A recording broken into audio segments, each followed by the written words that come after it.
Maayong buntag kanatong tanan. Andito po tayo sa Roan, dito po tayo sa Davao Peace and Security Pasko Briefing. Okay. Dito po sa The Royal Mandaya Hotel nawala ni si Roan sa Pasig. Correct. Okay. So, yeah. Gani po. Pero anyways, sige. Okay, so maayong buntag kanatong tanan. Maraming salamat po, The Royal Mandaya Hotel again for hosting our briefing this morning. And this month, we are celebrating pala the International Children's Month celebration. So, araw po ito ng mga kabataan, araw ni John de Velos, buwan ni Roan, ni Ruben, nila. So, buwan po nila ngayon, mga bata. And since International Children's Month celebration, so dito po yung mga concerned agencies nato, whose kanang function and advocacy po ay para sa mga kabataan. Si Paulo Naval, Vice President Mindanao Coalition on Children's Rights, Community Extension ng Holy Cross of Davao College. Good morning, Sir Paulo. Good morning. Hello, maayong hapon. Ay, may buntag sa tanan.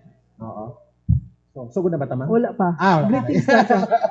Pero iklaro na to, sir, dili na kay estudyante. Yeah, dili na ko estudyante. Mura pa ba? Feeling lang, feeling. Yeah, feeling lang yun. Feeling gero kay ka. Okay, so we also have here, syempre, dito po yung Chief Admin and Finance Division ng National Commission for Muslim Filipinos 11, Ma'am Richelle Arma. Good morning, ma'am. Yes, good morning. Assalamualaikum warahmatullahi ta'ala wabarakatuh. Thank you, ma'am. And our Assistant Regional Director ng Philippine Drug Enforcement Agency 11, si Ma'am Christy Silvan. Hi, ma'am. Good morning, ARD. Hello, ma'am. Maayong buntag sa tanan sa atong mga media friends. Maayong buntag. Okay, thank you, ma'am. Unahon na to. Sir Paulo, sir, ano po yung mga what's up with the International Children's Month celebration, sir? Okay, maayong buntag usab sa tanan, especially for our media friends. And gusto may magpasalamat kay natagaan mig opportunity to share sa ato ang friends diri sa media, and hopefully we able to spread this to the entire Mindanao. Ang atong gina-prepare na mga kalihukan for in line with the 36th Universal Children's Day or the UNCRC Day, ug maupod kini ang Davao City Children's Day celebration, no. So, a warm greetings of peace and to our fellow child advocates. We once again come together this November 20, 2025 to celebrate the 36th Universal Children's Day and the Davao City Children's Day as declared through Executive Order Number 7, Series of 2009. This annual observance reinforces our commitment to uphold and promote the rights, safety, and welfare of every child in Davao City and beyond. And kani nga celebration, we are very, very proud to say na kanino na daghan kayong engaged na mga stakeholders from the different NGOs and of course our partners from the government agencies, no. So kani siya, no, I will give you just an overview of our celebration karong November 20. So the Mindanao Coalition on Children's Rights or the MCCR, it is in partnership with the National Commission on Muslim Filipinos Region 11. Kauban pud nato diri ang Philippine Drug Enforcement Agency 11, Commission on Human Rights 11, lahi-lahi nga mga eskwelahan diri sa Davao City o mga different community partners nato, no. And we will lead this celebration this year. So naatay ubay-ubay nga mga tema kasi kani nga celebration dili lang ni siya nag-focus lang sa isa ka celebration, no, but the different celebrations that upholds the rights and protection of children. So first is the 36th International UNCRC celebration. Ang atong theme for this year is Listen to the Future, Stand Up for Children's Right, no. So this year's theme calls upon every nation, institution, and individuals to listen to the voices of children, the true bearers of our collective future. It reminds us that children are not only recipients of protection and care, but also active participants in shaping the kind of world they will inherit.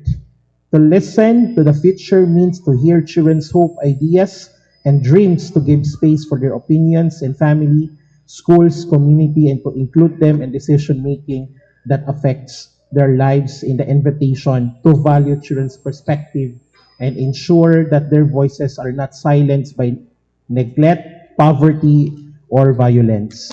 And also, as we celebrate the UNCRC, we also celebrate the local, the 33rd National Children's Month celebration this year. O kanina celebration, medyo very relevant and challenging ni siya, no? And we're very happy that we're able to focus on this issue for this year. So for our tema na to karon nga tuig is OCAEC, CSAEM, Wakasan, Kaligtasan, at Karapatan ng Batang Ipaglaban. So kani siya nga theme is to call to sustain, united and sustain national effort to end online sexual abuse or exploitation of children and child sexual abuse or exploitation of minors. Serious violations that continue to threaten the safety, dignity, and rights of Filipino children, especially in the digital age. It reminds us that every child deserves to grow up in an environment that is safe from abuse, exploitation, and harm, whether online or offline. The call to wakasan or to end, it is just a slogan but a commitment to action. So this celebration, it is more than the physical world but also the virtual world. So mao ni siya ang tanang mga child rights advocate, we are really fighting for this, that we need to focus on the protection sa mga bata nga dili lang diri sa ato ang sa atong reality but also in the virtual reality as well. And thirdly, for also this is also our celebration in line with the National Drug Abuse Prevention and Control Week. Later, Ma'am Christy will elaborate that for that celebration. So unsa ang mga highlights sa atong celebration for this year's UNCRC celebration? I think we able to secure the NCCC VP, the NCCC Victoria Plaza Mall as our official venue for this year's celebration. And ang mga highlights nato, naatay mga showcase of children's talents and skills, because this celebration would not be complete without giving spotlight to our children and youth, kasi ilaha man gyud ni. So this day it's celebration, giving them attention, and that attention that they deserve. And we want also to reiterate that this attention only is not just for the day of November 20, but it should be for their entire lives, So that day is really a celebration of that, sa mga kabataan nato. And also we are launching, with our partner with the PNP, Region 11, the launching of Regional Mobile Force Battalion 11. Mo ni ilang programa nga Warriors with the Heart program, So naatay the PNP Region 11, it's been our partner ever since good, and they're really, really consistent, showing their effort and partner to protection and to advocate children's rights and protection. Also, naapod tay Community Sun, ang tawag nato ani is Scaling Up Nutrition Network Movement, You're able to share their advocacies in their programs katungod diri sa nutrition, especially sa mga kabatanunan. And then we have also Democratic Corps and Community Stakeholders Commitment signing, So One World, One Voice, it's a pinning of child's rights official advocates, Daghantag mga bisita that day, and they will renew their commitment, for the protection of and also for the rights of the children. And for this celebration as well, naputi awarding ceremony kasi prior sa November 20, naatay fun art contest actually, para ni sa mga bata o sa mga PWD also na mga bata, So prior it's still part of our celebration. So i-award na siya during the November 20. And then we also have the recognition of 7 children's camp, Galing Mukid awardees and institutional partners. And then we also invited a keynote speakers from the DDB. It's undersecretary, but we're still waiting for the confirmation no, if they able to secure to come and to give the speech rather. And there's also we have the guest honor from the National Anti-Property Commission and the certifications and also the giveaways for our children. So mao to siya ang ikanga no to really put everything in a box kung unsay mahitaboan ng November 20. So we really look forward na daghan maka-attend no. And this celebration is not just for the children and youth. We also encourage actually parents and other institutions such as mga nasa eskwelahan to be part of this celebration. Kasi kani siya nga celebration is dili lang ni siya para sa mga bata but also para sa mga tao nga nag-aalaga o nagaprotekta sa mga bata. Okay, thank you, Sir Pao. Murag isa ra gid ang na-catch up dito ba? Balungon sa giveaways for children. Sorry. Gani. Okay, Mama Richelle, Arma Ma'am. Sige ma'am, ano din yung programs natin ma'am for children po ng NCMF? Okay, so once again, allow me to greet each and everyone. Assalamualaikum warahmatullahi ta'ala wabarakatuh. It means greetings of peace. So that is our way of greetings to our co-Islam brothers and sisters, no? So, which is the meaning is greetings of peace. Okay, so in relation of the upcoming celebration for the children, so as the mandate of the NCMF, so let me just cite first, what is the mandate of the National Commission on Muslim Filipinos? So as per Republic Act number 997, so we are mandated to preserve and develop the culture, traditions, institutions, and well-being of Muslim Filipinos. So this includes the children. So which we believe that the children is a significant part of the community. So in the Islamic perspective also, children in Islam are seen as a gift from God and trust. So therefore, we can say that children should be taken care of. So we have to look for their development, their holistic development as young individuals, which is in the future, of course, they will become our leaders in our society. So when we say trust, because children are entrusted to the parents. So we believe that how are the children being raised by their family? So the result will be shown in the society. So therefore, it is called a trust in Islamic perspective because parents are responsible on how they are going to take care. How are they going to nurture their children for the future?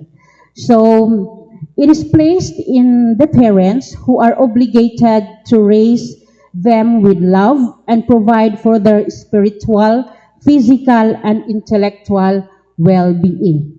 Because if that child is not supported or raised well by the family, there is a possibility that those children will be our problem in the society. So it is always known that as common saying that children are our hope of the nation. They will be our future leaders.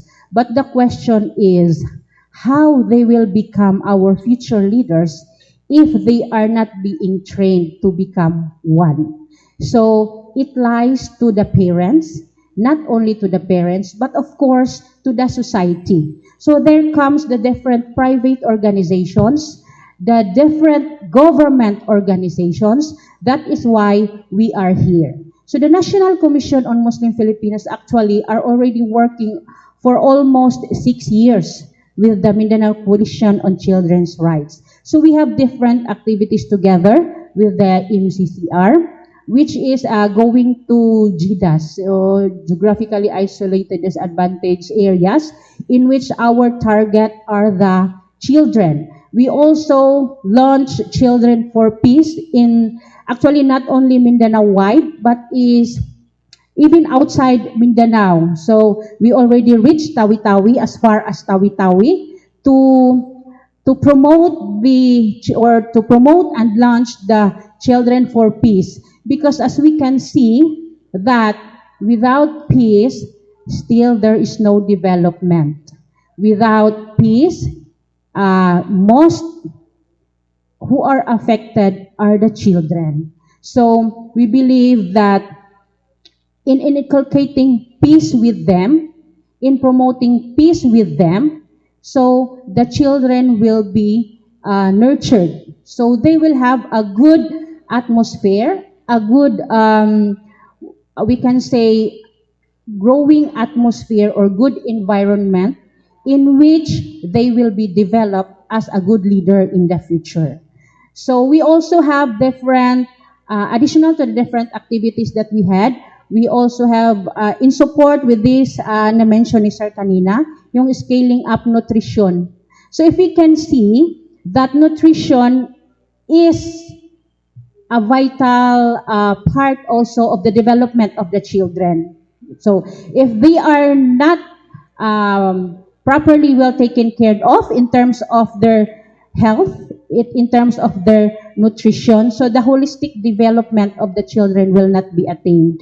So therefore, as a government agency and in CMF, we do also support the program of the DOH, which is the Scaling Up Nutrition, in which we conducted also feedings to madrasa, traditional madrasa schools, in which the children are our beneficiaries.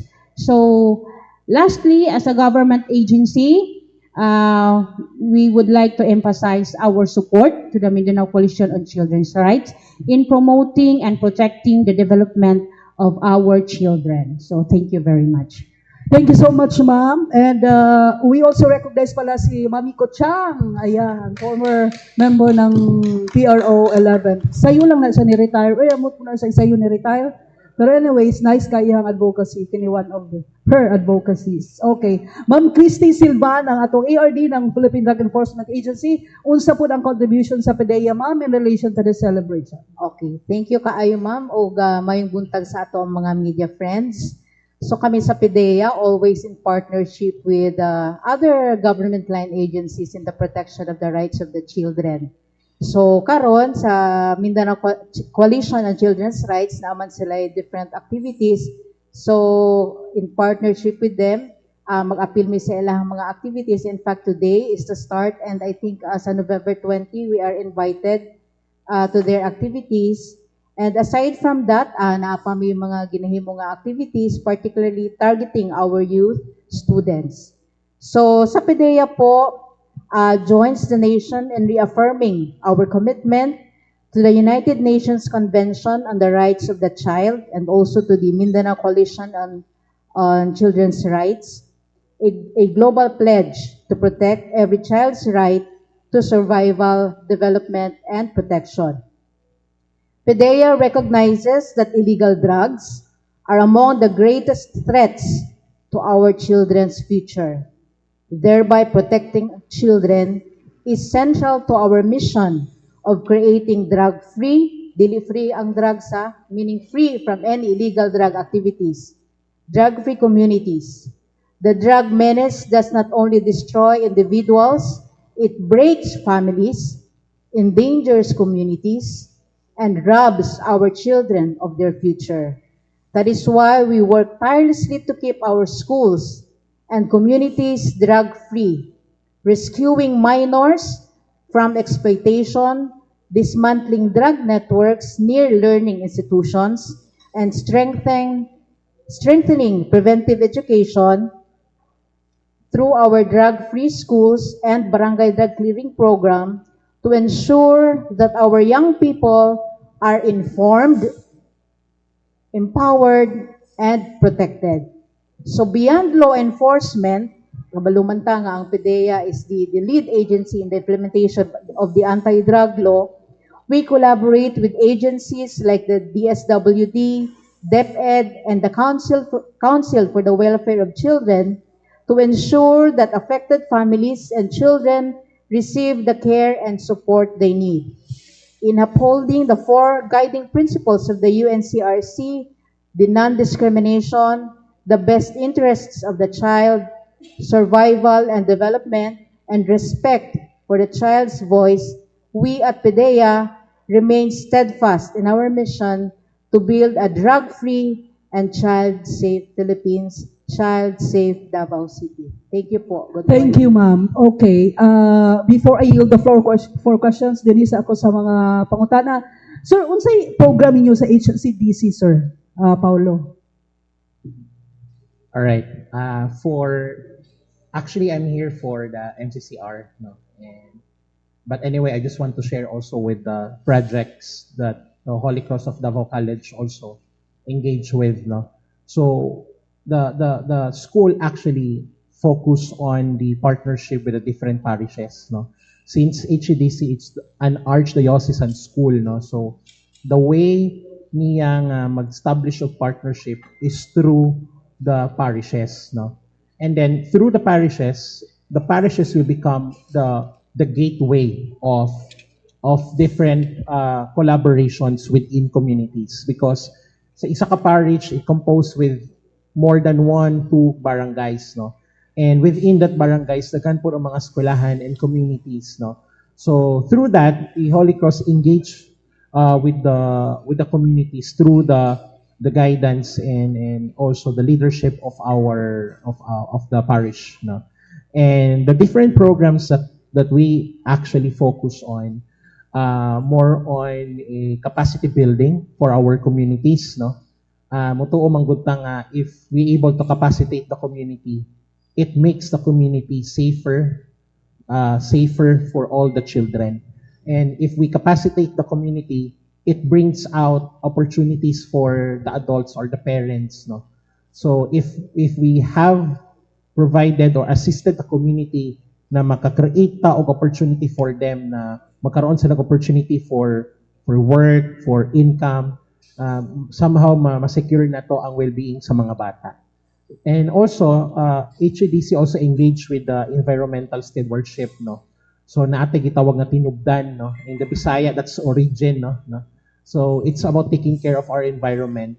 Siguro makaingon ta nga it's not really directly with the children, but if you try to reflect on it, we have only one home. If we fail to protect our earth, asa man ta mamuyo tanan? If our environment is destroyed, unsa man to ipamana sa mga bata, no? And also with the different outreach also that we support different organizations, both from the LGU, the non-government, and community-based organizations and communities. Okay, thank you, sir. Kang Ma'am Marichel, Ma'am, we know that teenage pregnancy cases are rising. And unsa ang program sa NCMF ani, Ma'am? O kung naatay data about it, unsa po inyong intervention kini nga sitwasyon? Thank you, ma'am, for that question. Okay, for the NCMF, in relation to the teenage pregnancy, we are, kumbaga, naatasan, one of the agency which is of the Philippine government, kung saan naatasan is to advocate yung, if you know, the RA 11956, which is the early marriage. So, isa po yun siya na gina-advocate ng NCMF. Every time we have our activities in the communities, which informing our community, kasi as we all know, in our practice, as long as yung bata ay dumating na sa puberty age, they are allowed to get married, even they are not in 18 years old, though the age of that child is below 18 years old.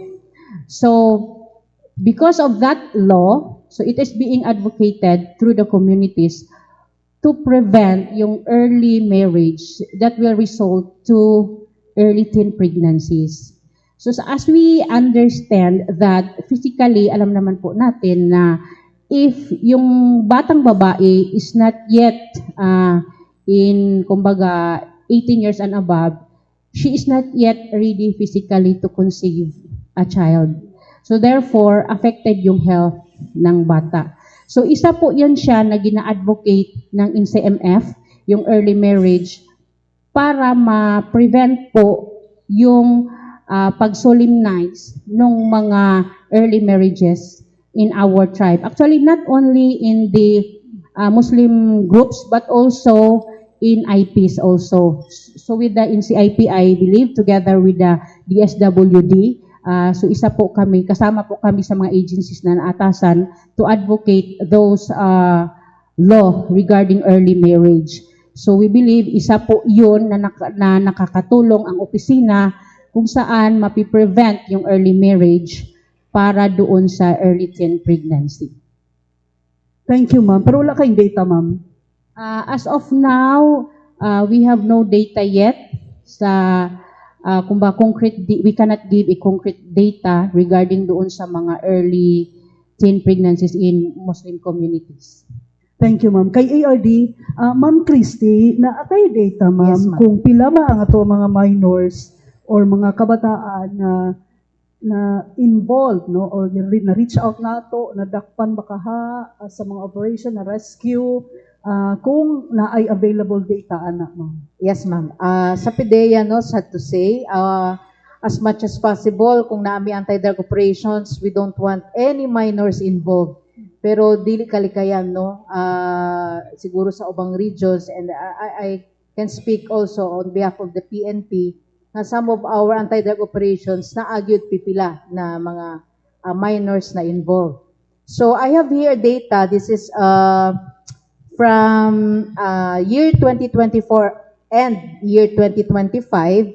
So sa year 2024 ang atong na rescued na minors, no, regarding the word arrested, ano na nato na ang dapat na term ana sila is rescued. Okay. So a total of 75 rescued minors last year. So naay 6 female and 69 male. Karong tuiga, year 2025, no, wala pa man tanang human atong tuig, na ay 1 female and 1 male. So 37 ang atong rescued minors for last year and this year. So ubang years, ma'am, wala may data, but naa may data year 2017 and year 2018. So, after ma-rescue nato sila, ma'am, unsay program para sa ila? Kami, ma'am, gina-turn over na mo directly, tama ko, sa DSWD for the assessment kung with or without discernment ang ilang gibuhat during sa pag-rescue sa ilaha during anti-drug operations. Pero, isa din sila ibalik sila sa ilang parents? Depende, ma'am, na ay mag-determine ang DSWD kung without discernment, so matik na ay naka-identify o specific na government agency kung asa sila i-turn over. Pero with discernment, I think na sila po'y center para dito sila ibutang and then maghulat og court order kung kano sa i-hear ang ilahang case. Pero with these figures, ma'am, can we say that the apprehension ng mga or rescue no ng mga bata Yes, ma'am, rescue. is kuan, ma'am, kanang alarming? Alarming siya kay tungod siguro ang makakuantan is because of poverty. Kay kabalo namang gyud ta nga when you engage in illegal drug activities, murag dako gyud ang income ani. So I think it's best nga ato ang tagaan og attention katong background nila, no, kung asa sila gikan na families, and then siguro diha nato makuhaan o kung asa ta magsugod na intervention kung sa poverty ba, kung kuan ni siya na influence lang sa other mga tao para ni-engage ani mga illegal drug activities. Thank you, ma'am. At this point, I yield the floor for question. Ako na to si Miss Karin, Mike, Rowan, and Carlo. Hello po. Good morning po. ARD, pwede pa verify na lang gamay sa katong numbers. Unsa to nga month ARD? Actually, Or from January po to? yes, katong gi-mention at year 2024 na atay 75 rescued minors. Dili lang ni PDEA, solely anti-drug operations sa kauban na namo ang PNP ani. So 75 last year. And for this year, wala pa man human. So from January to up to date, 37 ang atong na-rescued na minors. Thank you po sa verification. By the way, RD, how's the community response to our call, especially nga kanunay man gyud nato na ginapanawagan, we can't deny it po nga sige tagpanawagan nga likayan. Pero pausa naga-respond ang atong community, even schools, if naatay mga partners sa ato ang advocacy, nagataas or nagaubos ang ato ang cases. And of course, na-mention naman nimo ang number, RD. Naabatay mga pamaagi, especially nagsulod na batag eskwelahan para mapasabot nato ni tanan sa mga estudyante. Yes, ma'am. Actually, when PDEA was created, one of our mission is kanang sa demand reduction nato. And kanang sa demand reduction diha, reduction nato nga programa, mauna diha na gina-cater nato ang mga requests coming from schools, workplaces, from government agencies, maskin LGUs, wherein magpatigayon ta og mga anti-drug advocacy campaign or kaning mga symposium nga atong ginatawag. So ever since nakita namo na effective and very cooperative ang atong mga nadtuan na mga schools. In fact, some of them every year na, halos every year naga-invite sa tuan every month kanang naa sila yung mga occasion.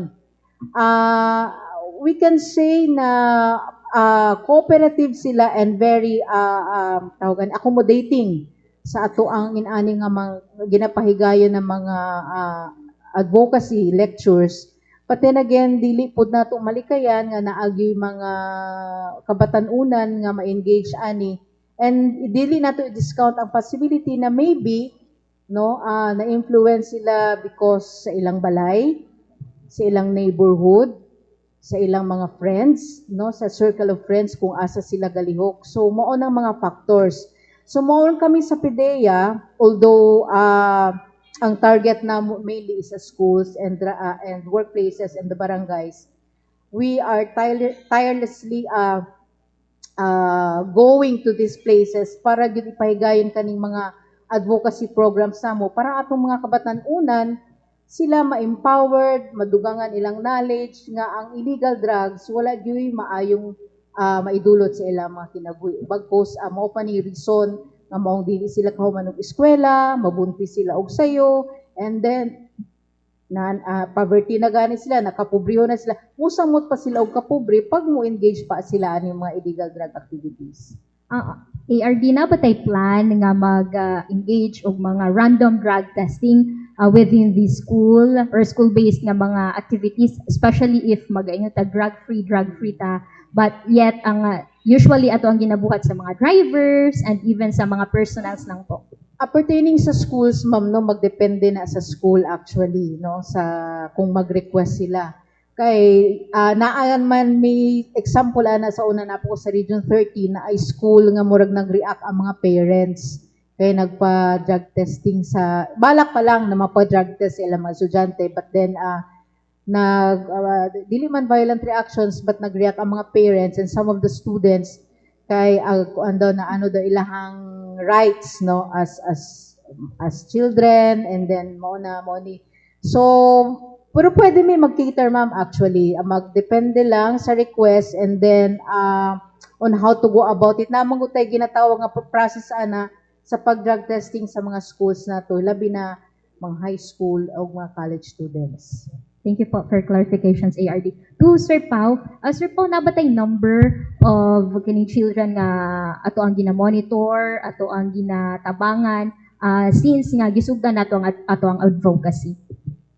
For the Mindanao Coalition on Children's Rights, it is a group of different organizations, from non-government organizations, academe, schools, and other from different sectors in our society.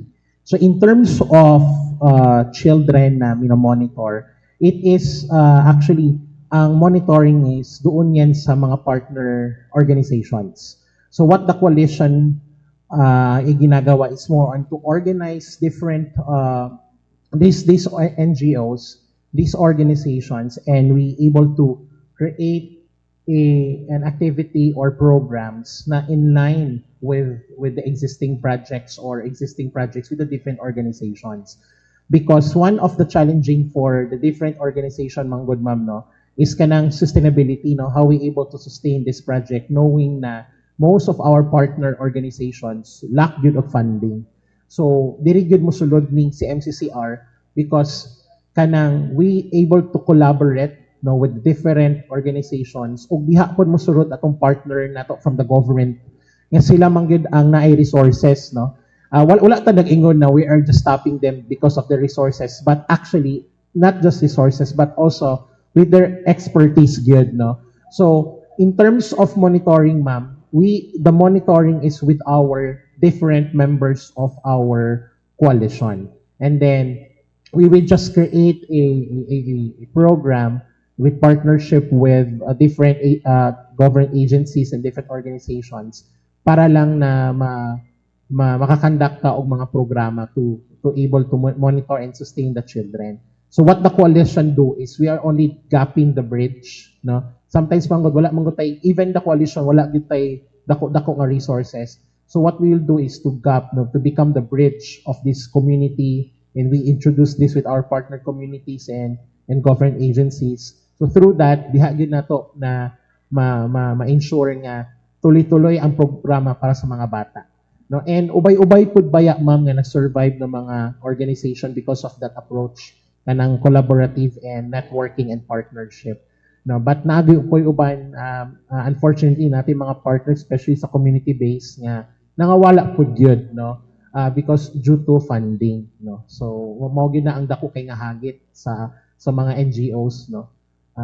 Mana kung wala gyud ang city government, kung wala ang mga national agencies, so lisod gyud kaayo, no? So I would like to take this opportunity to express our gratitude to our partners. Salamat gyud kayo, ma'am. No, kay kanang ang coalition daghan ta og member, pero ang membership itself kailangan gyud niya og guidance pud og suporta from our government, no? Kay kanang nindot man gud siya sa feeling na nag-align ang mga programa sa NGO o sa government because we want to be sync para ma-address atong common concern in our community and society. So how about sa atong like part of the achievements or wala lang gyud tay number nga like for example maingon Actually kung number siguro ang biggest achievement ng MCCR is kaning kuan ma'am kaning naatay Davao City Children's Day. It was signed executive order by our yung dating mayor natin no si Rodrigo Roa Duterte. He signed that executive order. This is city ordinance siya. Now that's for us that's one of the milestone yun sa coalition kasi we're being celebrating the Universal Children's Day, the National Children's Day pero nagaana mi sa city. Unsa ato ang concrete way of showing that we are serious to protect the well-being of our children.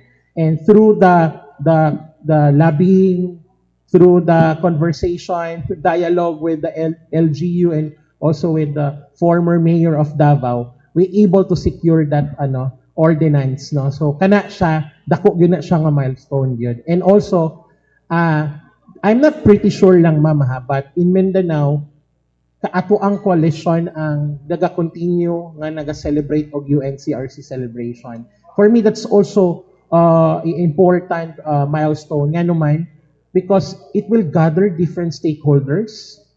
It is an avenue for all of us to talk about children, to talk about matter about drugs, about the concern with our brothers and sisters in the Muslim and in other areas in our society. So kani siya nga panagtapok, it's more than just for the children but also sa mga different na mga stakeholders and sector nga may apekto directly sa mga bata. So for me, the UNCRC celebration, the Universal Children's Day, it's really a big success, no? Kasi nagtapok tayo, even you, the media, we're very glad that naamo kasi you help us to to inform, to promote, to advocate kung saan mo gina-advocate for the children. Oo. Alright. Thank you po, Sir Paulo.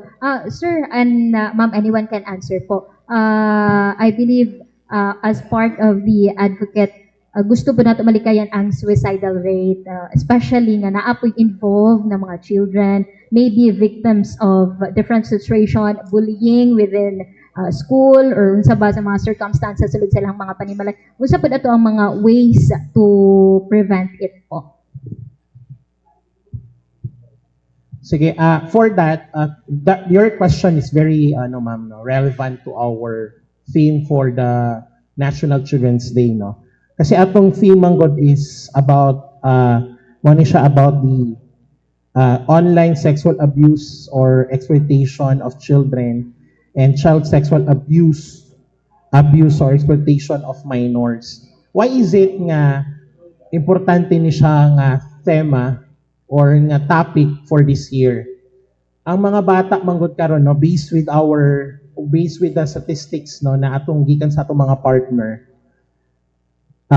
average sa mga bata nga may access sa internet is age 10 years old.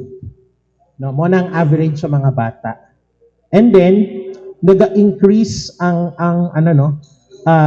access to technology is also rising among younger children. No, from 31 of 8 years old had phones in 2021, nag-increase na siya 11% ato 2015. So how much more in today's this year? So why is it we are tapping the issues or concern regarding the online or the internet? Our children, they spend more time in the virtual world than talking to us. Tanan yun na. If you observe, I think all of us here na atay a young member in our household, you observe yung pamangkin, inyong anak, they love to talk to you or they love talking someone stranger in the internet. No? So mooni siya ang hagit karon na this internet somehow, this is really a blessing actually. It is a tool for education, for communication. But lack of guidance from an adult, it somehow become a tool for exploitation and abuse. And that abuse might also lead to suicidal. And we have also cases already na yung mga bata nag-suicide because of cyberbullying. And if you go to different schools, that is now common problem among children, even youth. No? So, one way to combat suicide is to really, we have a lot of interventions, no, with the government, with the government organizations. But for us, a child advocate, we truly believe the effective way to combat suicide, especially through cyberbullying or through online, is the guidance of the family. We want to emphasize the MCCR. We always emphasize to our partner organizations and agencies that family has a most important role in raising a child, and to prevent those unfortunate na mga matter na mahitabo sa mga bata, it always goes back to the family. No. Right. Thank you po, Sir Paulo. Last on my end na lang po. Unsa ang ato ang stand on this matter nga dili gid pud malikayan nga mahimong I don't know, suspect ang ato ang mga kabataan to a certain crimes na mag-lead na po nga makapatay sila or any other crimes po. Unsa ato ang stand ani sir nga nganong sige mag-protect anang mga kabataan nga nag-commit man na sila og crimes. Unsa ba naabatay how are we going to anang say nga naa pa sila chance po. Okay, ma'am. As a MCCR, we are firm with our stand that ang mga bata ay biktima po. Alam ko, we have a lot of justifications. And somehow, we cannot somehow defend the act of these children. No? But let's remind ourselves na bata sila. They are being used and victim of the current situation of our society. So, it is our call with the MCCR that all the member of the society to please be the protector of children and defender of children. Not the one will judge them, will condemn them. Yes, they might be committed an act that is illegal, but the best intervention for that is somehow dili mangyud kulungan dayon. Naagyud tay intervention para ang bata mubalik sila sa society and become active member of the society again. So unta tabangan ninyo mi, no? Actually, ma'am, that's really good question. Kay isa gina sa among gina-advocate nga kanang tabangan na to ang mga bata kay victim lang pud sila sa mga nahitabo sa atong palibot. Okay, thank you, sir. Coming from the standpoint of PDEA, I agree with sir, no? Kami sa PDEA, as much as possible, sama sa gingon ako ganina, dili gid mi gusto nga naami ma-rescue nga minors during our anti-drug operations. Aside sa hassle, mo bitaw ka as inahan, no? Or amahan nga amo mga fellow agents, magkuan gyud, no? Murag kuso-kuso ang amo kasing-kasing nga makita sila nga uy naaman ni diri sa drug den, naaman ni instead nga naa ni sa eskwelahan nga nung naaman ni diri sa drug den. But then again, mao gyud na amo ginaano, it comes back to the basic unit of the society, ang family gyud, no? Naaman tay mga na-interview na mga na-rescued na minors nga nung involved sila sa paggamit og illegal drugs, nga nung involved sila sa pagpamaligya og illegal drugs because problema sa family, no? Bulag ang mga ginikanan, poverty, walay trabaho ang papa, ang mama walay trabaho, niya napay mga bugbog issues pa, money palainom ang papa.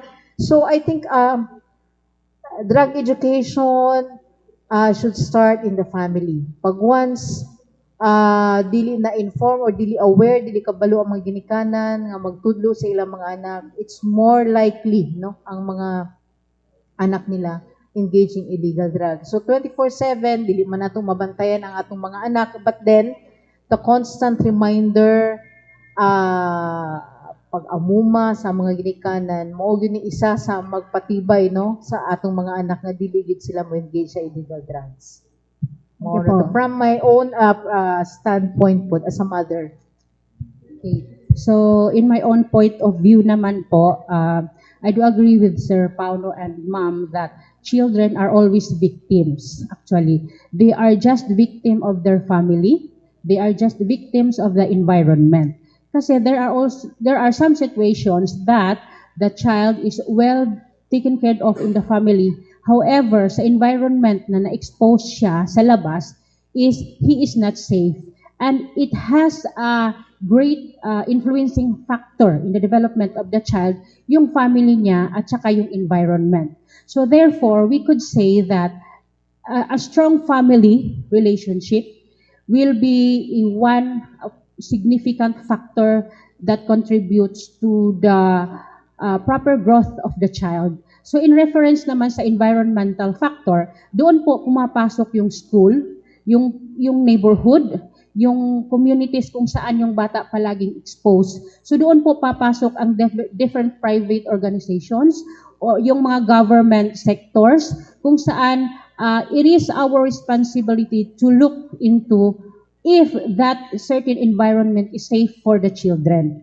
So for the stand of the NCMF naman, it is a practice, kumbaga, it is part of our preaching, kumbaga, practices in Islam that a child should be taken care of the family. So, it is part of our belief already. So, parents are already educated on that matter. So, as a government naman, our part is to strengthen in support of how to strengthen also at the same time sa family na nag-take care doon sa bata. So sa NCMF na efforts, so like ma-mention ko lang ulit kanina, no, si ma'am is asking regarding sa early childhood marriage. So I will also add additional, kumbaga, what are the efforts done by the NCMF, no? So we also do some population education to the community leaders, like yung mga madrasa teachers or administrators. So when we say madrasa teachers, those are teachers teaching Muslim children in traditional madrasa. That is the Arabic school. So why do we do so? That is in collaboration with CPD. We have to educate also our community leaders and teachers in madrasa on how to understand how does a youth grow. Kumbaga yung adolescence niya. Kasi if they do not understand kung ano yung process ng growth and development sa bata, so they cannot act appropriately yung mga approaches kung ano ang dapat na ibigay doon sa isang bata because you do not understand the development, the growth and development of the child. So therefore, doon din pumapasok yung NCMF in collaboration of other government agencies like for example yung CPD para mas lalo pang maunawaan nila deeper what is happening in the growth of the child. So pagdating nila sa kani-kanilang mga community, they can effectively address kung ano man yung mga situations na yung bata fini-face, yung behavior ng mga bata because they already understand. They are already being taught. Actually, it is a training of trainers for those aspects for the adolescents. So isa po yun na activity ng mga bata. In reference naman doon sa suicidal na sinasabi mo, ma'am, so still it is also inculcated kasi it is part of our belief talaga na it is against, kumbaga malaking kasalanan talaga to commit suicide. So still, ang bata na andoon sa schools, sa Arabic schools, they are being taught how to address their problems. And of course, yun nga, the same yung sa nasabi ni ma'am, yung role ng parents doon sa ating mga bata. How are they going to regulate their children in terms of the exposure to the media? Kasi isa din po yun sa mga, I believe, naka-affect, no? The way how our children think, and especially in dealing with problems kasi. So in that part, we do advocate that we have to work hand in hand. We have to do the collaborative efforts because we cannot address the problem if isa lang po, if we are going to rely it to MCCR or a certain government agency. So we have to work collaboratively in order to address the problem. So we should not only rely that to government agencies, but most especially to each and every one of us. As a family, as a mother, as a father, as a community member in general. So we have to work hand in hand in order to address the problem. As we say, we cannot do it if we are only one, but we can do it easily if we are unified. So thank you very much. Thank you po, ma'am, sir. Thank you. Good morning to Ma'am Christy. May we know the accomplishments po ng PDEA for 2025 sa tanan ng mga illegal drug operations nato, ma'am, if we have available data. Okay, sir. Na ako'y available data. This is January 2025 up to this date, no? PDEA solely lang ni siya nga operation, sir, ha? Dili ni kaalabot ang PNP. So, a total of 54 anti-drug operations were conducted. And then, out of those 54 anti-drug operations, there were 154 arrested drug personalities. Yeah, yes, sir. Ma'am, kumusta ang supply karon dinhi sa Davao region in terms of illegal drugs? Of course, na ay mga istorya sa community nga nagdaghan ang supply, blah, blah, blah. May we know sa observation sa PDEA's grounds, kumusta ang illegal drug supply? Okay, sir. Dili kumusulting nidaghan, no? I think the right term is nibalik. Supply is dili pud may makaingon nga ning daghan kay ever since dili man yan ang supply nga naa diri sa Region 11. Actually, Region 11 is merely a term anang agianan ra siya, no? Coming from the regions 12, BARM, So diri mga sa tuwa kumbaga drop off point lang siya. Mhm. So the right term maybe is namalik, but in terms of supply maura gihapon, wala ning daghan, wala ning ubos. So the right term would be namalik. Ma'am, gamay pagklaro sa konteksto sa namalik. This is nibalik since the previous administration niya karon. Pagkiklaro ma'am sa the word na nibalik. Okay. As we all know, no, since 2017 sa kasagsagan sa anti-drug war, daghang mga casualties sa anti-drug, sa drug war, daghang mga, kami mismo sa PIDEA, daghang arrest na aming mga dagkong seizures and then anti-drug operations. Ninghilom gid siya, sir. No, I'm not speaking solely from Region 11, but na-assign magud po ko sa Region 13 during that time and Region 2. So, nimingaw gyud, no? Nimingaw. So, pag-abot sa pipila ka kuan nga 2022, real talk lang ta diri. Oh yeah. No, dili ta kinahanglan magkuan nga manalipod kami base kay kami mangguna sa grounds. Yeah. And we are enforcing the law, the anti-drug law. So nakakuan gumi nga inahinay na sila kabalik ang kato mga tao nga gipangita namo sa una, sa labi na sa among barangay drug cleaning program, labi na sa amo ang certified badak watch list ang mga pusher dito nga nakategorize. Wala na sa area, wala na sa barangay, ning sibat na. But how come, after pila na kakuan, na pud, spotted na pud sila. So, and then na ay mga drug users before, nagpa-rehab, ang nakagawas na sila. So, syempre, pagbalik nila sa community, instead of going back to the communities, una na po'y supply sa community. Naa na po'y bagong usbong na mga drug personalities, no, mga bagong kuan ba nag-engage sa pag-sell og shabu. So nakakuha na po ni gamit. So nahimo na silang recidivist. I mean no, that's not the right term. Katong ning relapse. Instead nga nagpa-rehab na, so nibalik na po, so nag-relapse. So real talk lang ta. Namalik yun. Namalik ang mga noon na mga identified drug personalities.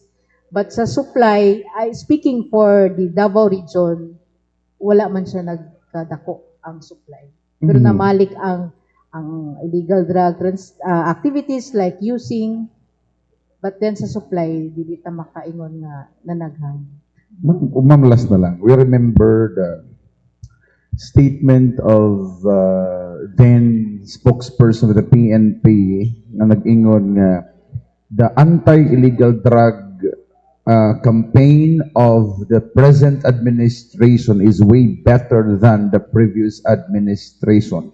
We know, as a part sa PIDEA, namalik manggod sila, ingon ka. Tapos, miingon nga, mas maayo ang pamaagi sa anti-illegal drug campaign sa present administration compared to the previous. Response ana ma'am? Okay. Siguro pertaining to katong sa anti-drug war magod di ba daghan maon og casualties no during the anti-drug war natay mga drug personalities nga namatay during the conduct of anti-drug operations. But karon manggod na administration, sir, mo na atong gilikayan. So pwede ra man dayta mag-conduct of anti-drug operations nga walay mamatay na drug personalities.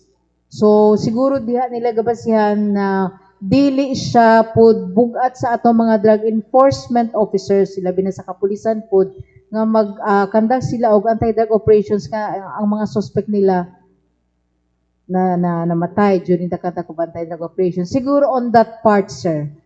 Kay kabalo man gyud ta during sa time ni PRRD, the former president, grabe man gyud to, masay kami no sa PIDEA nga mo ko na to murag kuan gyud kay mi. Kay syempre mo may mandate money dapat ang ato ang mga nasa listahan diha makuha ni gid ni.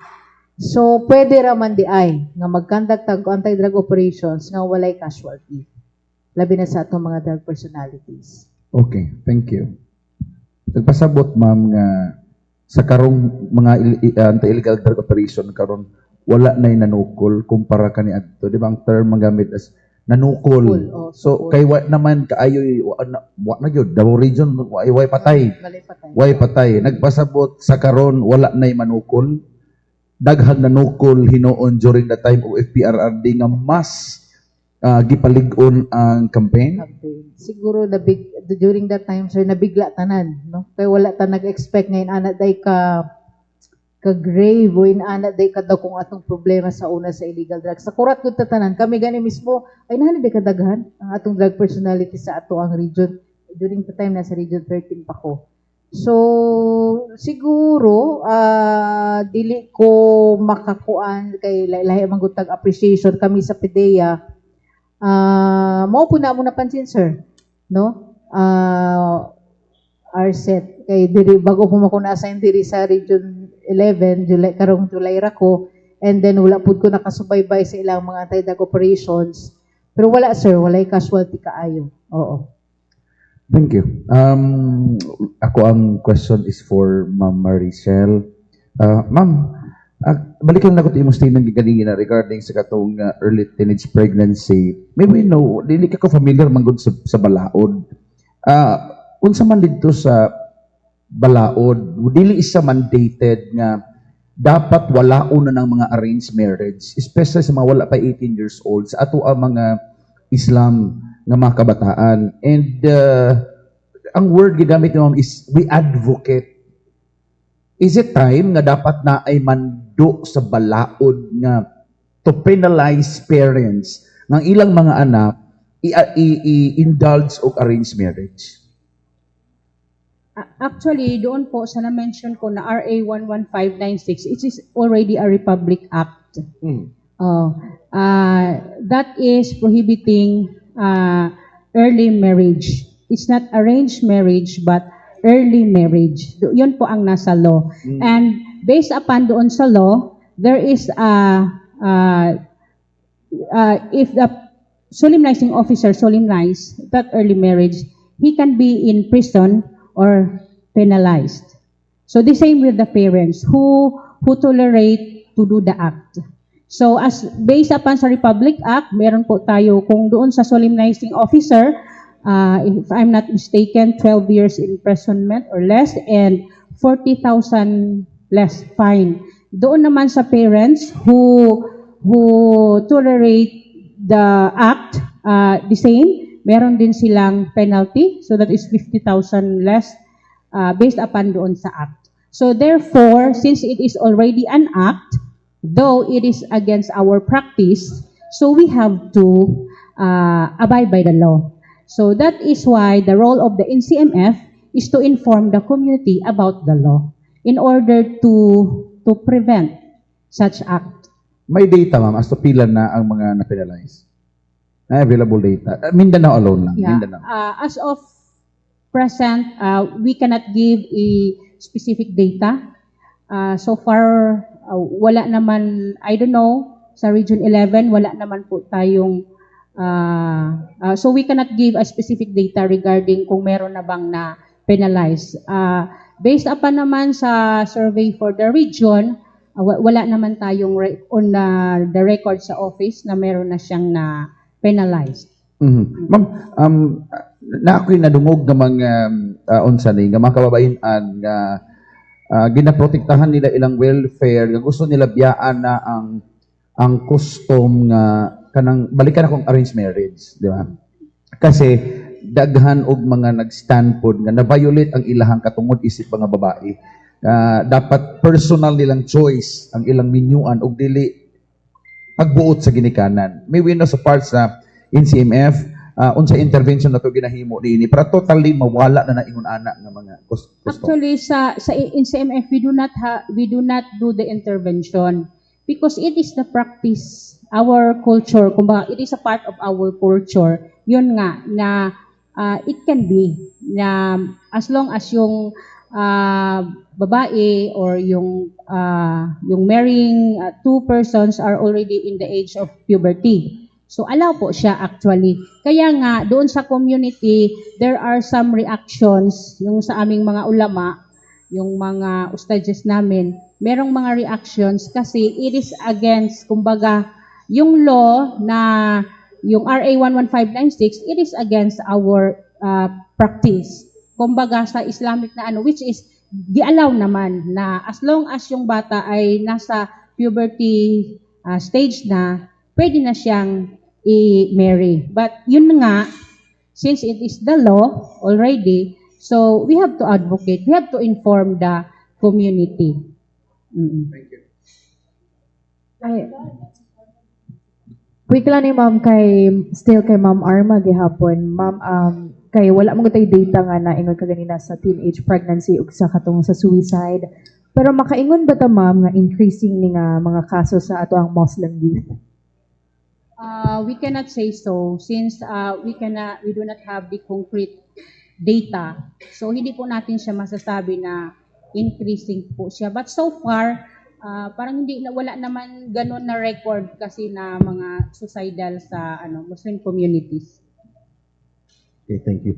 Kay Ma'am Christy Silvan, Ma'am, Yes, sir. maayong buntag. Ma'am, naglibog lang ko ma'am sa imuhang statement kaganina ba? Ayaw kalibog, sir. Lagi gani ma'am. Nalilibog ako ma'am sa Tagalog. Dahil ba? Kay ningom lang gunta ma'am nga during the time of PRRD, though the law was very strict on the implementation sa anti-drugs, yet the people were so afraid, including the drug users, nga mahadlok silang mubalik. Pero karon, based on your statement a while ago, na relapse. Buti pa sabot na nagbalik. After they have used, na nagbalik. But, napo kay statement ng mga, it's better to implement laws without killing. So, which, because the explanation, according sa mga authorities, the persons who were the dead, who died during the time, PRRD time, is nisukol sila. There was an attempt to save the authorities, the police, and the law enforcement, including the PDEA, is just trying to protect themselves. So which, ma'am, asa man gyud mas maayo, ma'am, ang implementation of laws during the previous administration or during this administration? Okay. Tagaan gyud ko ni mo glisod nga tubagon nga question, sir ba? Sige lang, good. Ayo ba? Lagi. Sige lang. Narabatas gobyerno. Oo. Katong gitubag na ko ganina, sir, that was also based on our experience manggod sa ground. Dili mi istorya kay tungod lang sa among nadungog, but here experiencing them, seeing them dito gid sa grounds, kay imagine kami gud nagapa-implement og barangay clearing program. So makita gid namo ang pagbalik sa mga tao nga na-engage sa una, unya ni balik na pod. And that is also coming from the local government units. So pertaining naman po sa operation, yes, that during that time na kasagsagan ng anti-drug war, maskin kami nga, mo tuingon gani kami mismo sa PDEA, nakurat mi sa kadaghanon sa users pa lang to how much more sa mga drug personalities. But then, during that time also, mao nga, dito kasagsagan nga wherein, in fairness mo po nang among mga na-arrestong o ba na nganing sukol yun, sir. Labi na mga drug group leader, no? Mga inana nga sumusukol yun na sila, di na sila basta-basta nga magpadakop yun nga buhi. But then, nung this administration na kay mo lagi na iyang gusto ni President Marcos, as much as possible to lessen or wala gyoy casualties. So mo ko na kaingon day pwede di ay. So dili pud ko pwede man di ay siya naay magkaroon og anti-drug operation nga walay casualty. Pero wala pud ko nag-ingon nga bad tong nahimo na kami magluto ng operate and we are very proud of it. Kaya among mga members ato sa una sa mga drug group, mga number 1, number 2 sa among listahan, nakuha gid namo, no? So dili ko maka-compare as to the extent, pero ang akong naingon ginako pwede ra di ay nga Sige, walay ma'am. casualty. Sige, ma'am. Okay. Napoy panultihon, ma'am, nga nag-ingon, it takes a community to rear a child. So, naman ko'y gisulti ka ganina nga, ang mga bata in the community was involved in drug peddling. And it's very sad to note, especially both of you na nasa presidential table karon, who are child advocates.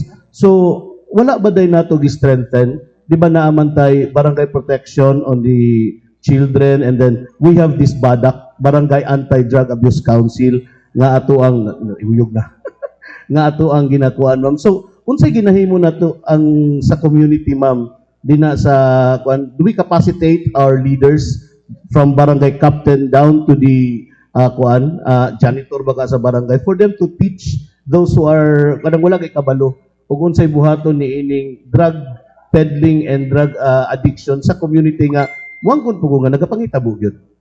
Yes, sir. Sama sa gingon ako ganina, moabot man gyud mi og barangay, no?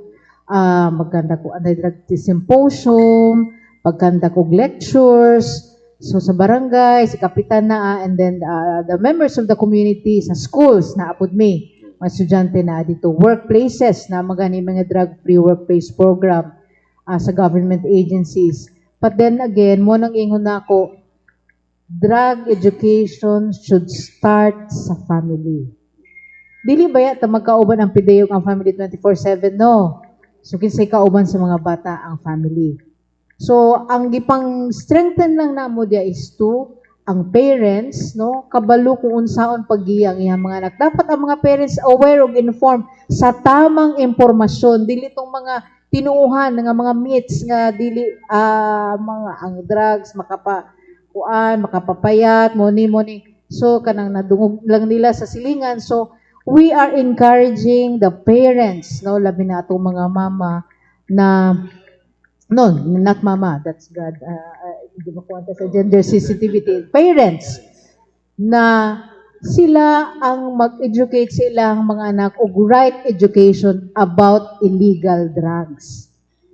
So, mo ko to, sir, dapat strengthen ang family, and who is the right agency sa ato ang family. So I think the SWD, the ILG. Sir, just want to add lang sinabi ni Ma'am Christy.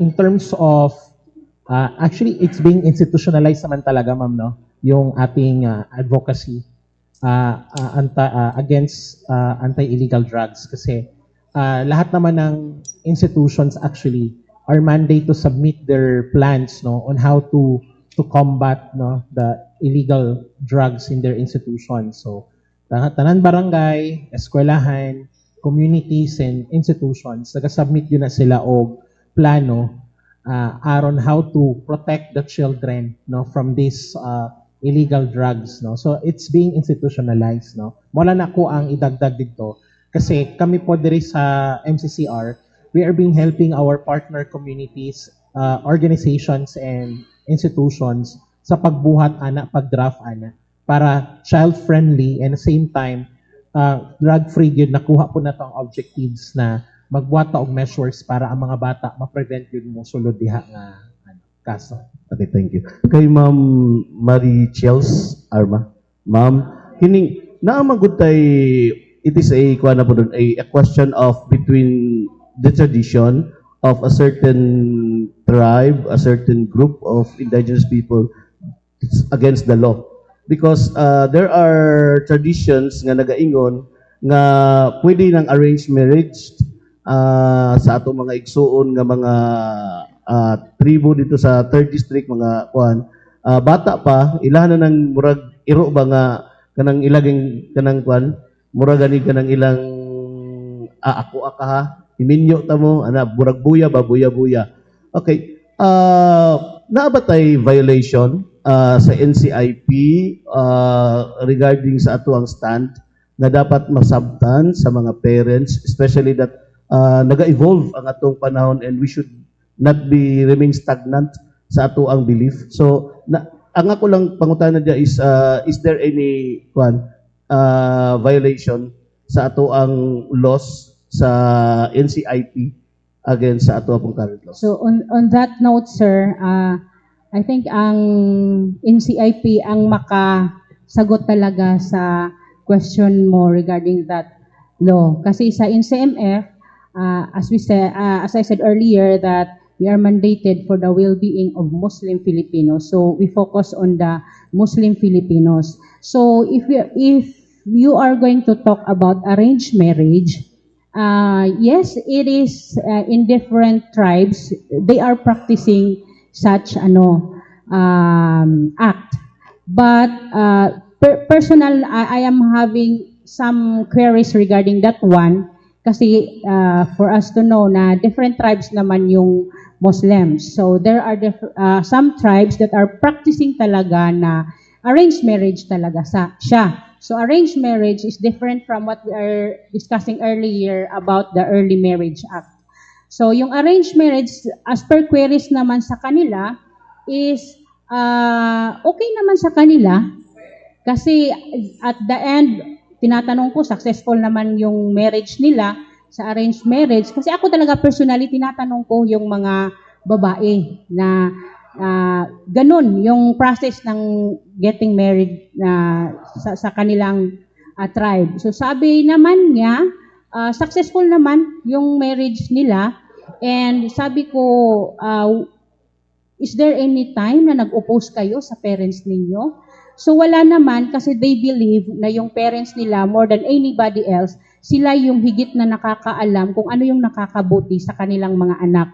So alam nila na yung tao na yon or yung vice versa ay nakakabuti para sa isa't isa. So far sa natanong ko personal na natanong ko, I will not mention na lang what tribe is successful naman at the end yung marriage nila.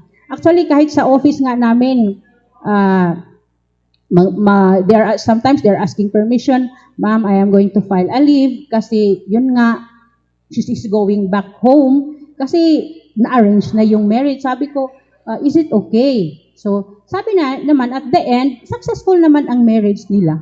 So far, sa personal ko lang na mga tanong ko sa kanila, successful naman yung mga marriage nila in terms doon sa arranged marriage. Though also, I will also emphasize na some tribes are not, kumbaga, doon yon, pero yung iba naman ay binibigyan naman ng rights yung isang babae or lalaki to choose kung sino yung kanilang makakasama.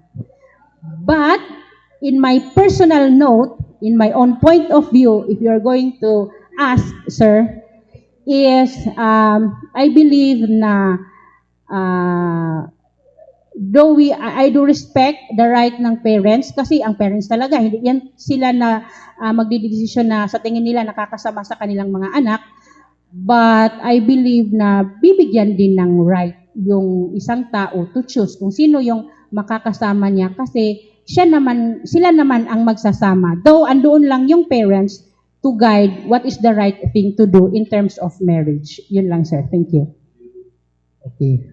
Last na lang ako pangwatana kay lapas naman sa lunchtime. But to Sir Naval, para to clarify things within the celebration kay kadaghanan baya sa mga batan-on karon na kadaiyang mga grupo, different youth clubs ang nagkalambigit within the period of celebrating the National Children's Day or month. However, there are some groups, mga youth groups that they will celebrate otherwise. Pero unsaon paghatag o pagtagad sa panaghiusa kumbaga when it comes na to celebrate not only National Children's Month but for the entirety without the need na malabigit sila sa dili maayong laraw, hilabi na sa mga exploitation ug uban pang mga butang makadaot sa ilaha.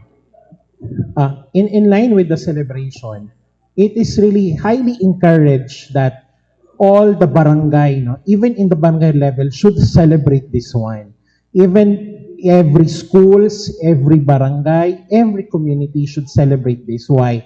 Because this is the sad reality in our society. Number one, our society, we don't discuss much about children. That's really true. I remember during my time when I was a child leader, because I was, bata pa ako, I just part of an NGO. Nagtataka kami, why is it many people discuss about us but doesn't include us? So how can you ensure na lahat ng pinagsasabi nyo at gagawin nyo for us is for our goodness and well-being na exclude namin ninyo during the dialogue or discussion. So that is why every barangay, the SK, the barangay council, the schools, different organization should have their version of this celebration to give avenue for their young members of their organization or community para madunggan nato kung unsa-unsa ilang mga concerns. Number two, the importance of the celebration is not just to listen from them, but also to give something from them. Kay paisaan ni ato ang tema karon is about nag-focus kay ta sa online virtual mga exploitation, no, even sexual in the internet. Dagang mga bata wala sila kabalo nga victim na dai sila. Sa amo apong nahibalaan, no, kani-gani nga case aning mga bata nga involved aning mga sa kanang sexual exploitation the internet or online, wala kayo tay concrete nga data because dili kay siya well reported, kay we thought manggod nga dili siya violation, no? So nay mga inana na mga misinformation ba. So kani siya nga celebration unta, no? Mahimo na siyang avenue para ma-educate na to both the parents, the officials, the leaders, especially the children, kung unsa kanini mga exploitation na karon sa online. So mo na siya nga kani nga celebration. Siguro ang MCCR and its partner will gather to NCCC VP Mall, pero pwede pud kaayo gyud mag-celebrate diha sa inyong mga barangay, diha sa inyong organization para matagaan og opportunity ang mga bata nga makatuon ug madunggan pud nato sila. Kay ilahan ning buwan, ilahan ning November ihatag nato ni sa ilaha. Okay, thank you Sir Pao. Last na lang kay Ma'am Christy. Ma'am Christy, Ma'am, naatay record Ma'am kung pila na ato ang drug cleared areas or municipalities, cities or barangay diri sa Davao Region, Ma'am. Okay, ma'am. Naaman tay 1,162 total number of barangays diri sa Region 11. So, ang total number of drug-affected barangays is 1,128. So, na-clear nato niyang uban ani during the past 5 years or 6 years. So, ang total remaining drug-affected barangays na lang sa Region 11 is 138. So, naami deliberation tomorrow. But then, duha lang man ang ni-apply na barangay. So, mo add up ni siya diri sa ato ang amules na ni diri sa ato ang remaining drug-affected barangays, ang duha ka barangays ugma. And hopefully, makapasa sila sa deliberation. Okay, so 138 na lang ang Remaining drug-affected barangays po. Sa entire Region 11 entire naman. Davao Region. Well, this is good news, Ma'am, kung talagang totoo. Pero parang hindi naman siya mag-jive doon sa sinabi nyo na nag-relapse, maraming na-involved, maraming nagda-drugs. Pero how come nga konti na lang yung i-clear natin sa drugs? When you say kasi drug cleared, ma'am, it doesn't mean wala na illegal drug activities. The anti-drug problem, illegal drug problem is a perennial problem, ma'am. Dili na mawala gyud, no? Magsulti man tag-clear ang barangays, clear na siya for that particular period, but dili ta kaingon nga wala na yung mubalik nga drug personalities. Naagid na yung usbong. Mobito na atay term na newly identified drug personalities. So, na po'y drug personalities sa barangay. So, ato na po na siyang proseso na po na siya, undergo na po na siya og barangay drug clearing, deliberation. So, mag-submit na po na sila og mga documents, maghatag na po og intervention ang barangay sa ilang mga newly identified drug personalities. So, cycle na siya. So, when you say drug cleared, doesn't mean wala na gyud drugs diha, wala na yung moabot nga drug personalities. So, mao na ato ang kuan sa barangay drug clearing program, ma'am. Kasi parang hindi ito maintindihan ng tao, Ma'am. Drug clear na barangay, Yes. ang daming mga Yes, addict dito ma'am. sa amin. Yung mga ganyan, Ma'am. Yes, ma'am. Inana po ng same sa region. Ingon, drug cleared din ang mukha. Ano naman lagi? Wala ba miniingon, ma'am? No, sir. Nga, once cleared na inyong barangay, wala na drugs. Wala na drug personalities. Naagid gyapon na siya. So, cycle. Ang importante mango sa atong barangay drug clearing program, ma'am, is the LGU itself. Naanay sistema. Naka-in place na ang ilahang sistema kung unsaon nila paghatag og intervention sa ilang mga identified drug personalities, kabalo na sila on sa pag-treat sa mga ilahang watch list. So gitrain na sila on how to go about it.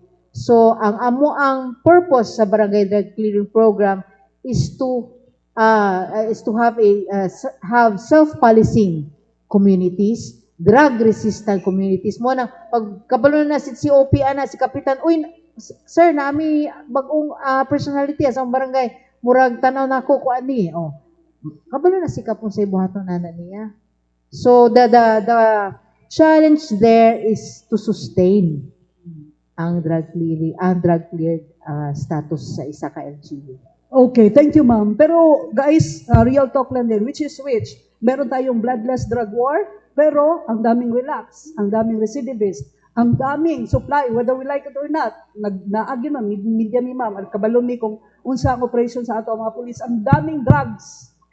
Oh, or dito ta sa war on drugs, may namatay dahil, pero binigyan sila ng chance na mag-surrender. Ganito, ganyan nangyari. Pero nanahimik ang mundo, nanahimik ang Pilipinas dahil lumiit yung operation ng illegal drugs. So kayo na po magsabi kung ano sa inyo, no? Sabi ng ating mga authorities na bumabalik o nagbalik sila. So meaning, na-stop dito siya. So asa na to? I-sustain na to ang katong pag-stop or padayon. Bloodless pero ang daming illegal drugs. Bloodless pero walang rehabilitation center para sa itong mga arrested or rescued na mga especially sa mga kabataan. Walang ganun. Hindi siya na-sustain. In short, hindi na-sustain. So kayo na guys, magsabi, real talk lang din. Pero anyways, concern na to is mga kabataan. So ang mga kabataan is katong na-rescue, according ka ma'am, 75, 2024, 35, today, until 27. Oo, 37. So, saan na sila? Diba? So, naaba intervention sa atong government? Diba? So, kayo na po ang bahala dyan. Anyways, Sir Paulo, maraming salamat, sir. Thank you, sir. And God bless po sa advocacy natin. Ma'am Marichel, murag pinakadugay na nato ning press ba? Dugay mo po ta nagsugod good. Ma'am Marichel, Arma, thank you so much, ma'am. Dugay ta naka-start. Thank you so much. And I hope no materialize sa tanan yung mga programs o mga plano para yun sa welfare sa ato ang mga kabataan.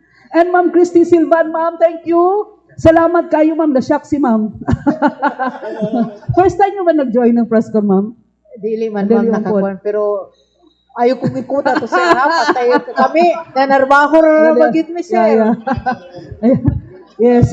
So, okay. Kasi nasabtan na mo, ma'am. Nasabtan na mo. Ma'am Marchel, napakay additional, ma'am? Yes, ma'am. Sige, go ahead po. Sige.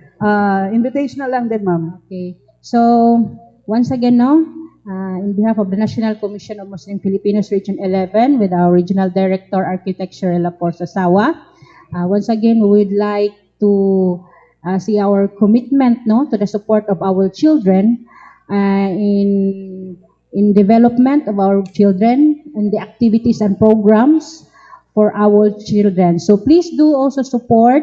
I would like to invite Muslim communities and each and everyone to support our celebration for the International Children's Day, so which will be on November 20, 2025, which will be held at NCC VP Mall. Okay, so thank you very much, and once again, good day. Assalamualaikum warahmatullahi ta'ala wabarakatuh.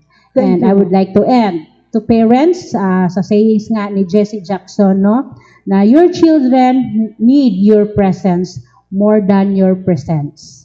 So that's it. Assalamualaikum warahmatullahi ta'ala wabarakatuh. Thank you, Ma'am Marichel Arma. And Ma'am Christy Silvan, salamat kayo, ma'am, sa mga real talk na to, ang atong ARD sa PIDEA 11 for joining our briefing this morning. Thank you so much sa Royal Mandaya Hotel. Guys, we will have TikTok mag-TikTok tayo in celebration sa Children's Month. Kaysa mag-adik-adik sila, ma'am, di ba? So TikTok na lang. Oh, yes. Maraming salamat. God bless. Good noon po.